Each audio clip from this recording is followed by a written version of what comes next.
The creators of this podcast documentary series would like to acknowledge the traditional custodians of the land on which this project was made. This program may contain names, images, or voices of deceased persons. The land that we're meeting on today is the land of the original peoples, Turrbal, Jagera, Yagara, and I feel also that this is a land of movement. You know, whenever there's water, people are moving up the waterways to the mountains, but the Jaguar ranges beyond, which is definitely a meeting place of a lot of different mobs coming together.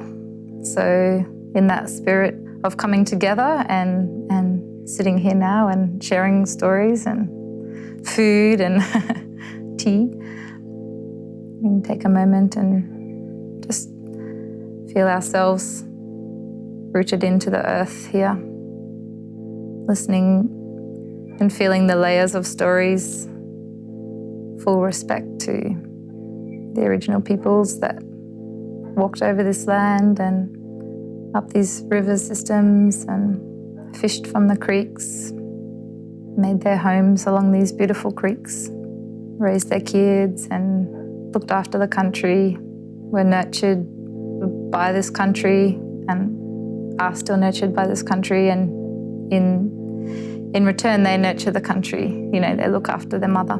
So pay respects to that, the First Nations. As an artist, I want to tell stories about nature, in nature and for nature.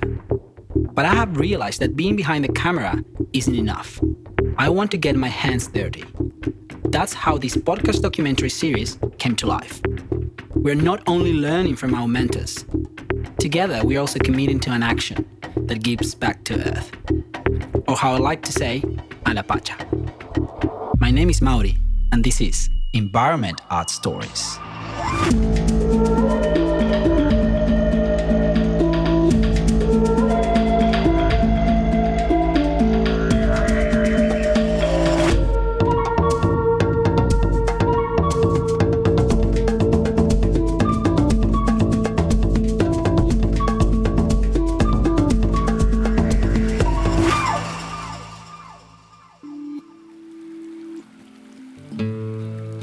Let me tell you about Tali's background.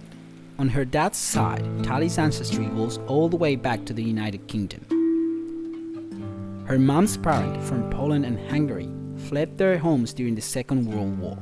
They found passage on a boat that brought them to Australia as refugees. Tali, one of 8 siblings, was born in Papua New Guinea. She was raised among the tropical rainforest, beautiful coral reefs, and mangrove ecosystems. Back in Australia, she deepened her love for the bush and found her true purpose as a bush regenerator. Along with her brother Jono, they created Bush Technique, an organization committed to practice natural bush regeneration, using ecologically sensitive techniques and ethical perspectives. I've noticed, because I speak Spanish, that's my native language. But I've noticed when I learned English that in Australia we use country in a different way that other English-speaking countries use. Like when you speak about country, what do you mean? You mean like the borders, the country itself? This is just to explain to someone that doesn't live in Australia. What is country? Well, yeah, it's an interesting term, isn't it? Because it's, like you say, the English countryside is like, oh, imagine, you know, instantly you have this flash of Jane Austen or something, I don't know. But country here, or maybe country everywhere, if people stop and really listen and get their roots down, is it's mother, you know, like it's the layers of relation between all the animals and fungi and plants living on this land. So country is culture and it's rich. Country is, when we talk about caring for country, taking my learnings here from the Indigenous worldview, which is, I was going to say it's easy to tap into, but it's easy to begin to grasp, but how much of tapping into is, it's all relative. So country is more than just the land and the forest and the ocean. It's a cultural kind of meaning. So it's the health of the country and the health of the people is a direct link. So we have to look after country and to look after ourselves. And it's a beautiful, beautiful reciprocal relationship. It's our responsibility. So why Brisbane? I mean, we're in Brisbane. We're in the middle of the city. Meanjin is Meanjin. Yeah. And we can't tell that we're in the middle of the city because I can see from here there's like a garden and there's like creek and bush. So you're like close to nature. But why here? Why? Because that's one of the things that caught my attention. Because these guys, they know a lot about bush. They have a lot of knowledge. They work in the bush. But they do it in the middle of the city. So that caught my attention. So it can be done anywhere. That's true. I guess, we're calling this place home for now. And part of that decision was because of the grandparents. when we were, had our first kid, like, oh, it's lovely for the grandparents to look after it so we can... just to keep that family connection strong and knowing that there's family around to support us in the journey of family, raising kids. So, both of our folks live relatively close on the north side Brisbane, north side Meanjin. And, it doesn't stop me having itchy feet though. I've done a little bit of travelling and I'm just feeling more and more, hey, I've only got one life. I've really got to, think about what I'm doing with it. I see old people walking down the street through these city streets and I'm like, I don't want to be that. I want to make sure that I do some more wild things before I'm past. I am just going to interrupt this conversation for a minute to clarify that when Tali says that she has been around, she has literally been around. In the year 2000, Tali was one of the thousands that joined one of the biggest environmental fights ever in Australia against the Jabiluka uranium mine in Kakadu, Northern Territory. She rode a bicycle for 3 months, traveling 5,800 kilometers from Jabiluka all the way down south to Perth in order to help defend the First Nations people's land and cultural values. So Brisbane's home for now. And the beautiful thing about this place is that there is a lot of bush around here. Oh yeah, it's... The rivers, and I think it's because of the geography. Well, it is because of the geography. We've got a mountain range just to the northwest of us here. One of the things that surprised me the most of Australia is that there's bush everywhere. Like every single city, even Sydney, which is pretty big, and Brisbane as well, they have national parks, like kind of like in hidden spots. So to drive to a national park, it's just like maybe 20 minutes, 15 minutes, and they're pretty taken care of. So that was really good to know and really good to meet, which is not the same in the place where I was born. Yeah. Like to go to a pristine place, you probably need to drive a couple hours if you're in the city. So I was amazed by that in Australia. I feel that Australian people have that connection with nature and they don't even notice that like they were born and raised that way. So I want to ask you a question and it's coming back a little bit to the bush region. Why native plants or native species are important? What's the importance of them? When you're working in the bush and you become aware of all the natural spaces, you also become aware of the built-up environment around it, like the hardenings of the ground, so all of the tarmac and footpath and houses and highways and train lines and mobile phone towers. And even though there's a lot of bush, there is a lot of trees. Anytime you're driving through Brisbane, you'll always be able to spot a chunk of green in trees or through the creek systems. And they're inherently their life. They're like little nests of life for birds and insects and reptiles and, just the little guys that just get on and live their lives, into the microbes in the soil.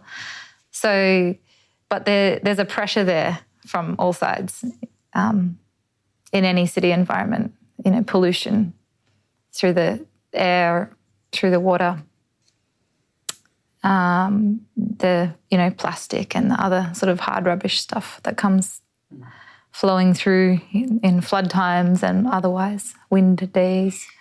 So it feels really necessary, actually, to treat these green spaces with respect and care, because there's guys living in there. They didn't ask for highways and houses and people with their various chemicals,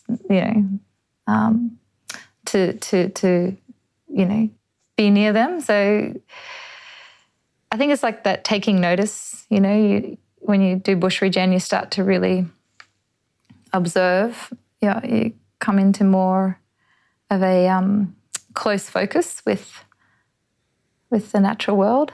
And then you start to see and question and be curious about all the little critters living in there and the fungi as well. And then the plants themselves, it's like this plant has always been here. It wasn't planted. And through all of this invasion and colonization and hardening and, modernization, and they're still here, right? There's got a deep seed bank under the bitumen and all of that. So we need to really start sitting up and not just paying attention, but actioning that making that respect and transform into, we call it regeneration, restoration, or a lot of different terms you can use, caring for country. What's practically, because I feel that there's going to be a lot of people listening or watching this and they don't know what's bush regeneration. So practically, to explain to someone that never heard anything of that, what's bush regeneration? Well, the bush is regenerating all the time, even without us. Regeneration, it happens in our cells. It's that continuation of life. Okay, so when we use the term bush regeneration as humans with our tools and our techniques and our active observation, probably more specifically, we could say assisted bush regeneration, like we're assisting the bush to regenerate itself. So that's your role? That's my role. Yeah, I'm an assistant to nature. Yeah. Some people would call it bush restoration. So, and that's actually another level of restoring where it wasn't once. So if you're talking about a paddock and some of our clients, landholders say, I want a rainforest, and you're staring out at this sort of paddock or arid space or degraded, that becomes more restoration. So you're actually having to bring plants in, because humans aren't very patient. I know. Yeah. One of them. Yeah. They want the rainforest now, It's like, hang on. Maybe your great-great-grandkids will be in the rainforest. But it's great that people are starting to have that awareness and have that impetus for action. And people want the rainforest. They don't know how to have the rainforest. They might look at some books or do some Googling or go to their nursery, but I suppose they will ask for help.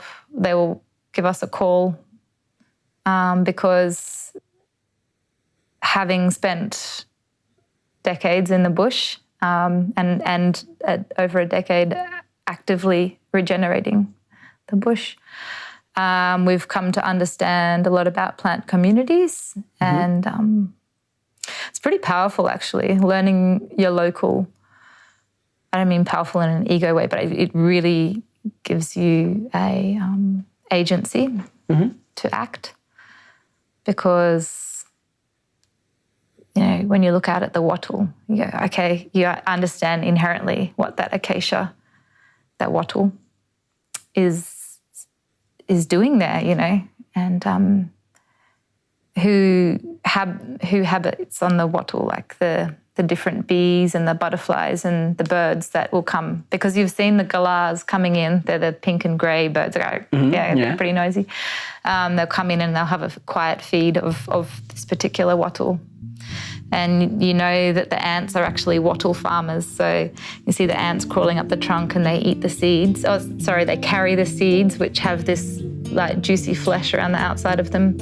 They carry them back down or maybe they'll get them off the ground after it's fallen. It's probably more accurate. They'll carry them back to their nest under the ground, and they'll nibble off the aril, the juicy part, and they've just planted another acacia. So they're like the wattle farmers. Okay. And then there's the whole fungal communities, and then the saps that come through the acacia that feeds other animals, including humans. You know, we can use that as bush chewing gum and medicinally as well. So yeah, you just build up this whole story around this one tree, and then that's even before you start thinking about the chemistry of the tree, like the fact that it's a legume, and I'll just go on a tangent. I'm a real plant nerd, right? So there's like over 1,000 acacia species worldwide, and we've got over 700. Is that a native tree from this area? It's just out there at the window. Yeah, it's telling me to tell the story. You see. Is that a native from this area? Yeah. Yeah. Yeah. So there's over like 700 species in Australia, and there's over 100 species that's local to here in this region. So they're a pretty good place to start if you want to do some active regeneration, because you get, the nitrogen fixing in the soil, the various insects that enjoy and assist the wattle tree to grow stronger, more robust. They're just really tough as well. They can handle. Not even speaking of all the benefits that trees come and they bring with them. Like reducing pollution as well, and mental well-being as well, and they're also awesome. Beautiful. Yeah, that's right. Yeah, yeah, they bring a lot of colour into our lives. Do you think, or do you know, if invasive species or exotic species have a role as well? Yeah, if you were to ask the soil, ask the dirt and the microbes that live there, they're like, cool, we'll take it.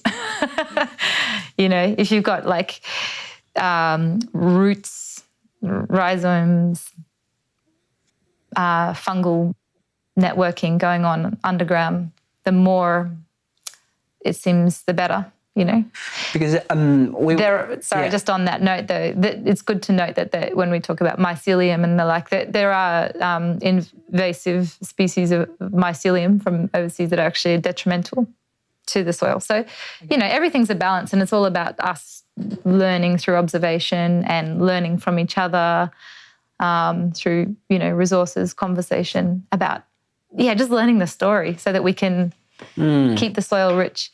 But when you talk about are invasive species beneficial, I suppose one driving, one motivator for me around bush regeneration and, you know, doing hours of weeding in my daily and weekly and monthly, yearly life is that we are about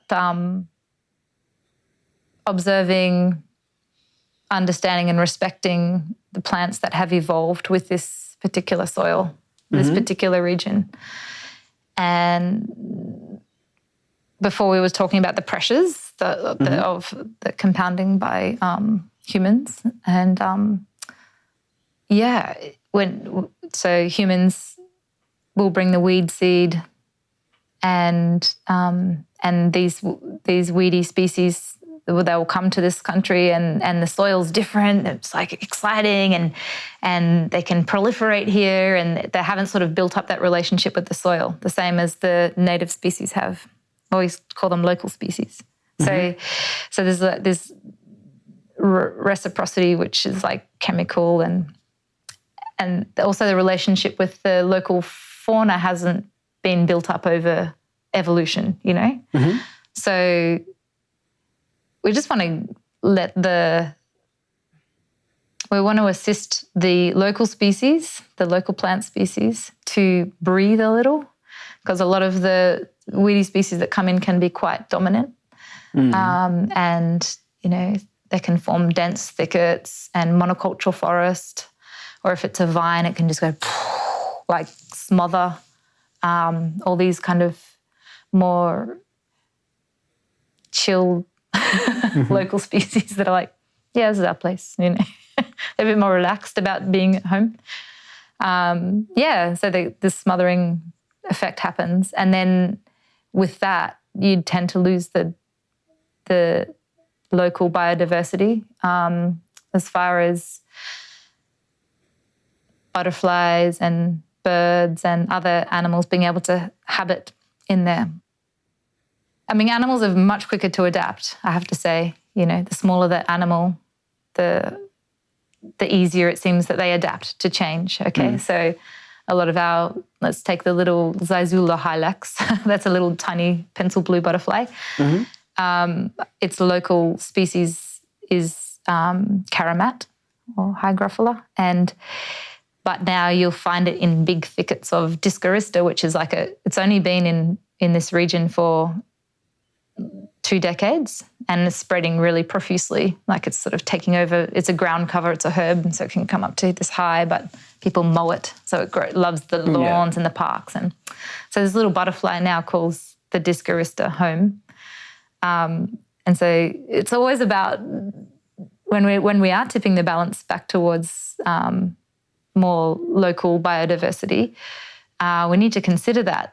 We need to consider that the little butterfly that's now adapted to the weedy species, where's that going to live, and how's that going to keep on regenerating in its way? So there's been, I assume that nature is just so incredible, and there's so many, because you speak a lot about little things, so we don't even know what's going on, like all the little particles and animals and insects and things that are happening in every single section of the nature. So what I can feel is like there's also been weeds. So when you say weeds, you're referring to plants or species that they're not local, right? That they got to adapt themselves and that they're part of the local, because everything's been part of like a constant change as well, right? So maybe a weed now, it won't be a weed now, it will be local in thousands of years or... Yeah, naturalized they call it. Yeah. So how incredible is that? It's pretty awesome to be part of that journey, yeah. And we have to keep remembering that nothing is static, and it's a changing story. So all these books behind me, some of them are like, Weeds of the Southeast or something, and you look in that, and that sort of, that selection of weeds might have been current when that book was published, but it's whether through human eradication or just the changing conditions or new weeds coming in, like that's kind of outdated. But it's still interesting to reference back to those older texts and resources, because it gives you a deeper story, deeper understanding of how the plant has come to be here, how it's come to evolve, how humans have impacted that, and where it is today. So it's a delicate subject, I feel. Like it's really delicate. You as a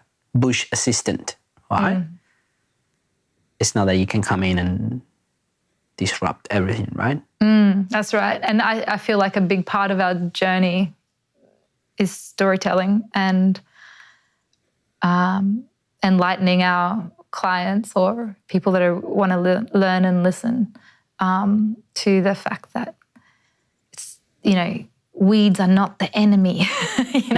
They're not bad. They're not even weeds. They're plants. Like Exactly, because when you're weeding, you're taking weeds out, but they're plants. Yeah. So that's why I feel it's delicate. Yeah. I mean, you're actually getting plants out of the soil, so you're ending the life in a point, some weeds, but you are doing that because you have a higher purpose. Like you have a motive, a reason to do it, which is protect and regenerate and give space to the local plants to thrive, right? Yeah. Yeah. And it's a very delicate subject, and it definitely keeps us on our toes in an ethical sense as well. Because when you create natural disturbance by, removing a plant and the roots disrupt the soil structure, you're part of the issue, part of the problem of erosion. And but humans can justify anything, hey? So do you feel that this is a knowledge that should be like everyone can know about it? Like, should we get to know a little bit more of our local species? Absolutely. Like wherever we live? Or do you think it's like a technique stuff? You know what I mean?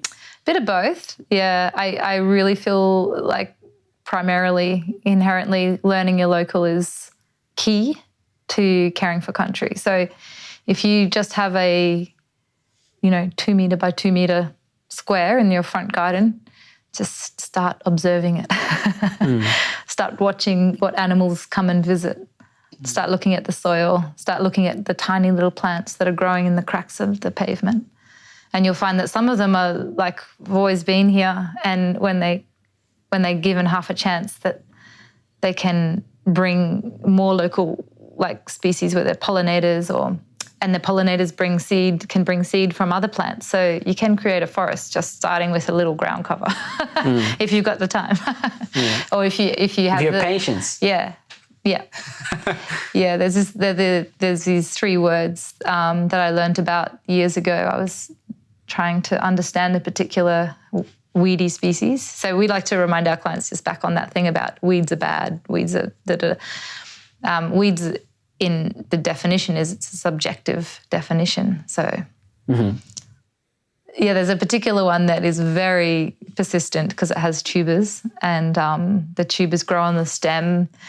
The tubers grow on where the stem and the leaf meet. So if a leaf drops off, the tuber will, all the nutrients from that leaf will swell up in the tuber, and then the tuber is ready to go. It's like a tiny seed in a tuber already. And if you have and they're quite fleshy and soft. So when you shake the stem of the vine, you just get showered upon by anyway, it's a really persistent one. So That's the type of weed. That's a type of weed. What's the name of that? It's called Madeira. Madeira, yeah. You mentioned that before. Yeah, and Redera cordifolia. In South America, we would pronounce this plant as Madeira. Yeah, and you can eat the leaf, actually. So it's helpful if you're hungry. Fry it up. Apparently it's good. I've only had a little taste. But I was trying to understand it and go, well, how am I going to, reduce it in my backyard or get rid of it? The 20 years, it's like a 20-year journey with one plant. And patience, consistency, determination. So that's like a little mantra that I can say to myself and anyone else that's dealing with Madeira. Not just Madeira, but there's other vines and we call them tough ones or tough weeds or tough plants, the ones that are really, they know they've got their roots in, they've got their claws, they've got their reproductive capacities that are just beyond our scope of management. Yeah. Chemical or not chemical, they've evolved to a point where they're just ready to, domineer. Yeah. Could you do something else, like for a living? Because you said when you were a kid, you liked to explore the bush and walk in nature, but from doing that as a lifestyle to actually working in the bush, could you be something else? I'm not sure. That's a good question. I did study science. Like I've got medical science background, and I loved biology and chemistry and that. So, but that's a very inside life. Yeah, so I could probably go down that track as long as there was a lot of field work in that. Also, humans, caring for humans. I think I'm just a maintenance guy at the end of the day. I like to maintain things. So I've done a lot of disability support work in my time as well. So just, keeping things ticking along and alleviating stress out of the world. That's what I think I like to do.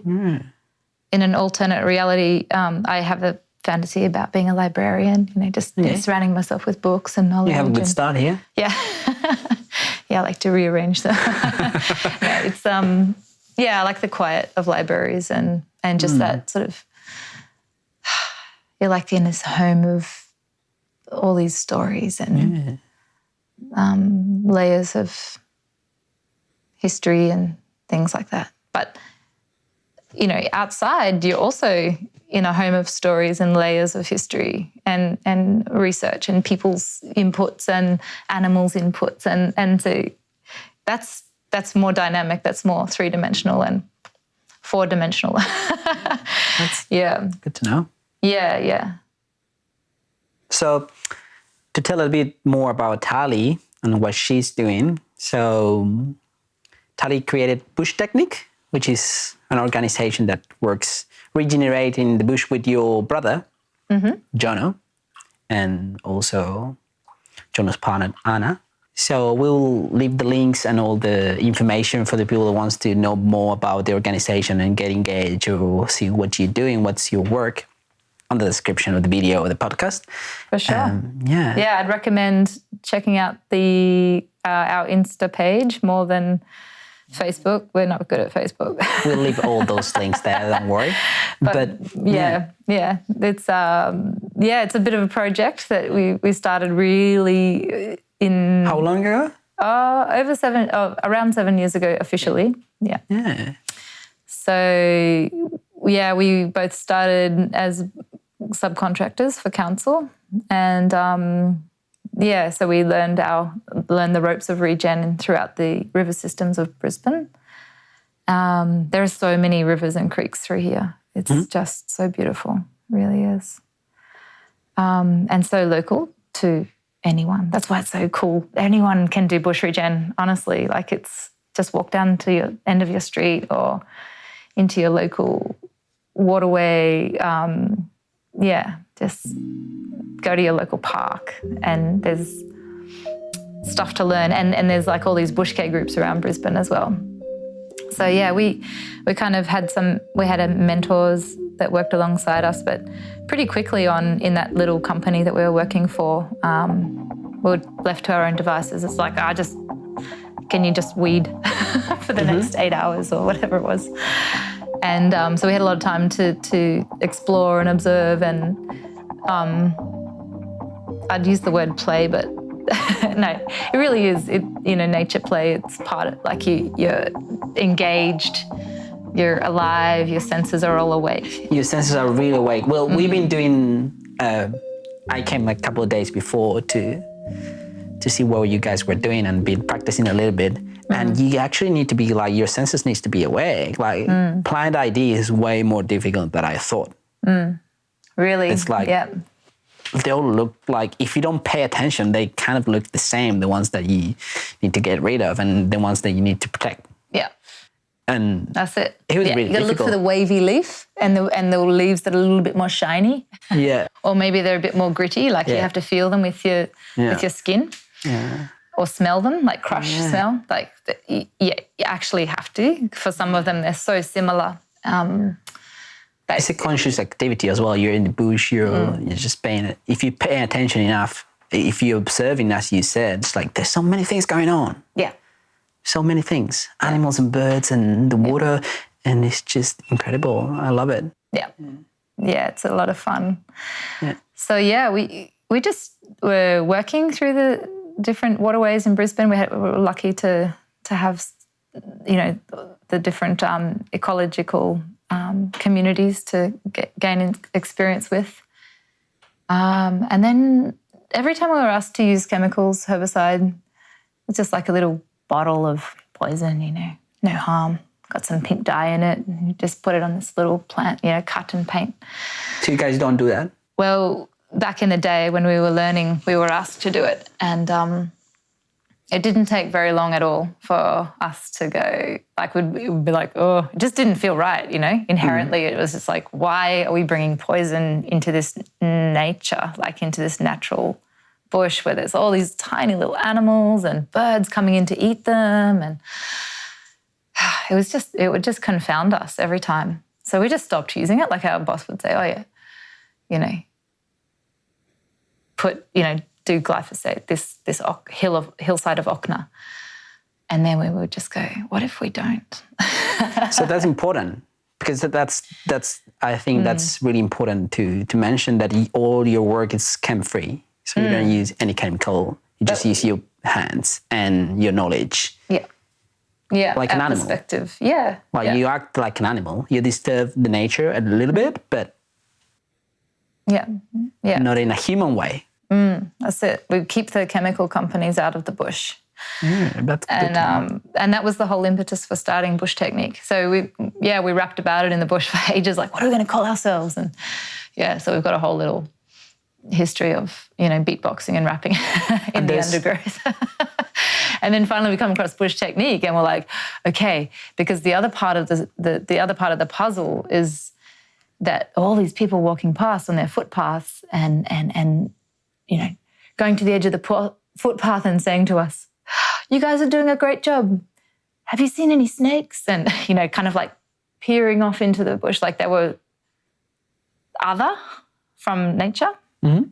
And we're like, that's not true. That, you know, they're part of the nature. They're part of breathing this air that the trees are making fresh for them. And snakes? No, the humans walking past. Oh, yeah. Yeah, on their daily exercise routine. Or they'd be jogging past going, you guys are doing a great job. We're like, you know, you can be fit if you pick up a tool and join us. Yeah. We need a little bit help here. yeah, exactly. So we realised that the people don't necessarily understand that they have they can be empowered. They can find the agency to be part of the health of their local. So a big part of our work is actually around education and awareness, knowledge sharing, storytelling. So it's been amazing like that. That's why we're doing this. True. To share it. Yeah. Yeah.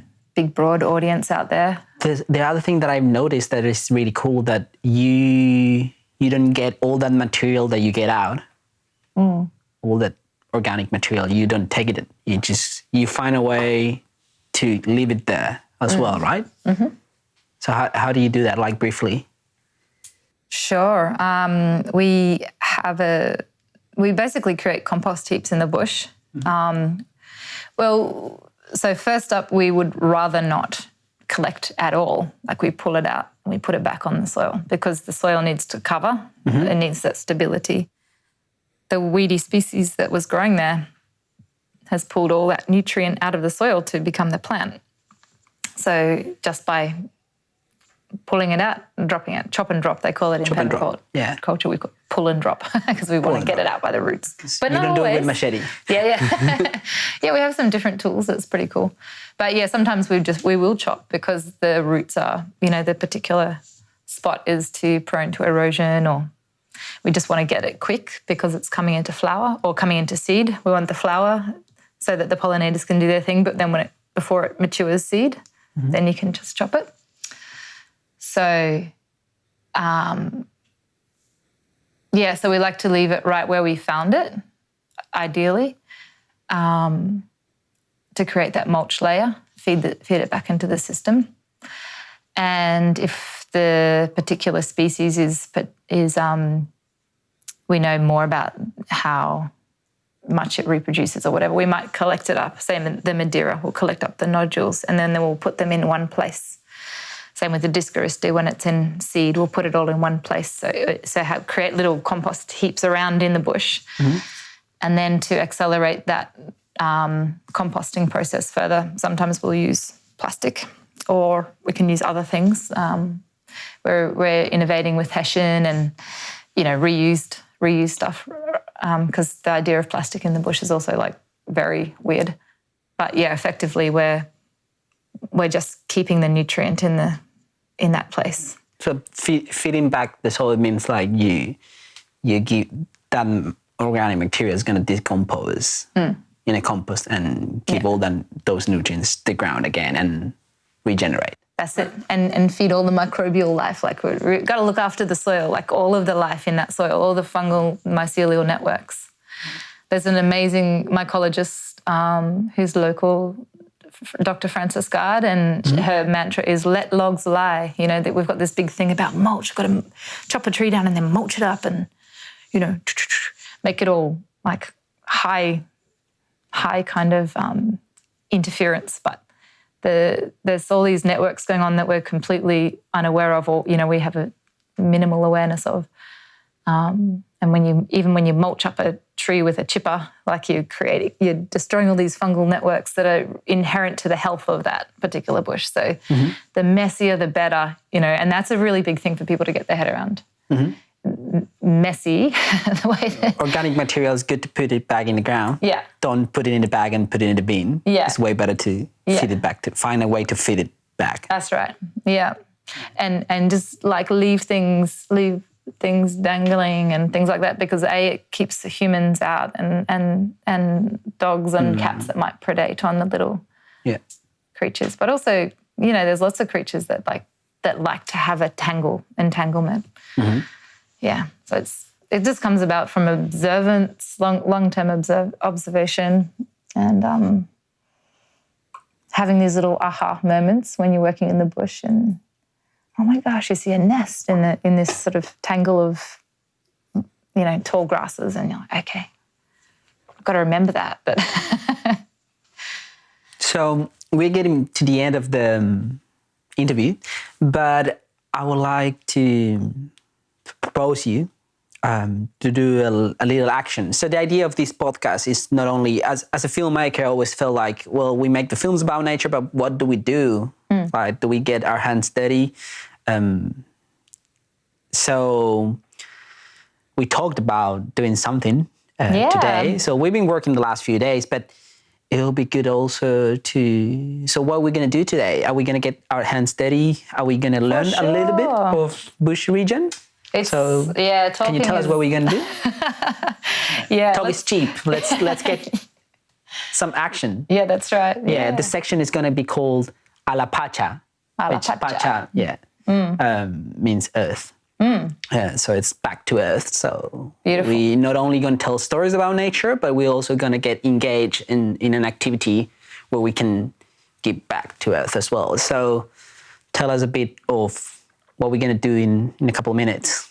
Okay. Well, we're all going to get our hands dirty. Yeah. Sound operator and camera operator as well. Yeah. You excited? I am. I'm stoked to have you guys coming over to my little backyard, little home patch here, to share some of what I've learned over the years. Plants that have just arrived of their own accord, like local species that have just like popped up.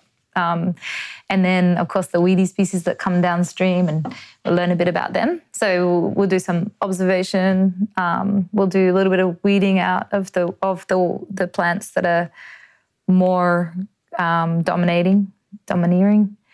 And then we might finish up the day as well as having food and fire and some good times, because it's all about food. When you're a bush regenerator, it really is about food. I think whatever you do. Yeah.